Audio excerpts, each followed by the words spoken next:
আসসালামু আলাইকুম সম্মানিত দেশবাসী। আজকে আমি আপনাদের দেখাবো কিভাবে মালয়েশিয়ার বাগানে পাম গাছ ছোট থেকে উৎপাদন করা হয়। আপনারা দেখতে পাচ্ছেন এখানে প্রচুর ট্রে আছে। ট্রেগুলো খুব সুন্দর করে সাজানো গোছানো আছে। এই ট্রের ভিতরে আপনার পর্যাপ্ত পরিমাণ জৈব সার দেওয়া আছে, কম্পোস্ট সার প্লাস মাটি দুইটা সমন্বয় করে এখানে রাখা হয়েছে। এরপরে এর ভিতর বীজ দিয়ে চারাগুলো উৎপাদন করা হবে। এরপরে এই চারাগুলো মালয়েশিয়ার বিভিন্ন স্থানে রোপণ করা হবে। এটা হতে পারে সমতল কোনো স্থানে, হতে পারে পাহাড়ের কোনো উপরে সমতল জায়গায়, সেখানেও হতে পারে। আপনারা এই মুহূর্তে যে স্থানের ভিডিওটি দেখছেন এটা কিন্তু পাহাড়ের উপরে সমতল কোনো এক স্থানে। আপনারা দেখতে পাচ্ছেন ওখান থেকে যখন চারাটা বড় হয়ে যায় তখন এই ধরনের বড় বড় টবে এই চারাগুলো হস্তান্তর করা হয়। তারপরে এখান থেকে যখন চারাগুলো এর থেকে বড় কোনো প্রজেক্টে নেওয়া হয়, এর থেকে যখন বড় হয় তখন এই স্থানটা অন্য জায়গায় হয়। তো এখন আপনাদের যে স্থানটি দেখাচ্ছি এটা মালয়েশিয়ার একটি পাম বাগান, বিস্তীর্ণ পাম বাগান।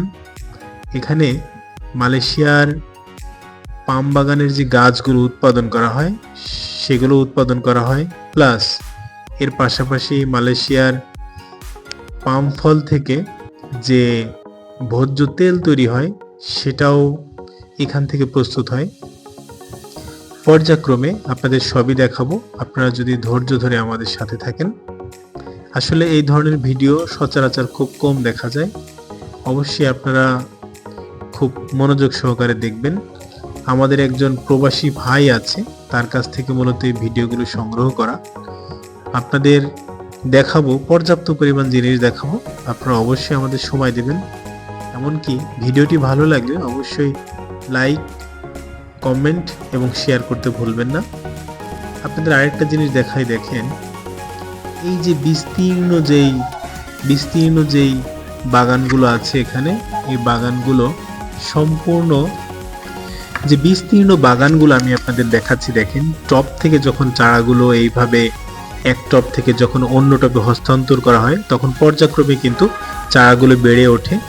বেড়ে ওঠার পর কিন্তু দেখেন এখানে কিন্তু তাদের একটা গ্রেডিং পয়েন্ট আছে, আপনারা দেখতে পাচ্ছেন 0 গ্রেডিং, মানে এখানে যে গ্রেডের চারাগুলো আছে এগুলো সব থেকে পারফেক্ট। প্রত্যেকটা চারার নিচে দেখেন আপনার নাম্বারিং কোড আছে, মানে কত পিস চারা এখানে আছে, সবগুলো কত মানে কি গ্রেডের আপনার এই চারাগুলো, সবগুলো গ্রেডিং পয়েন্ট এখানে দেয়া আছে।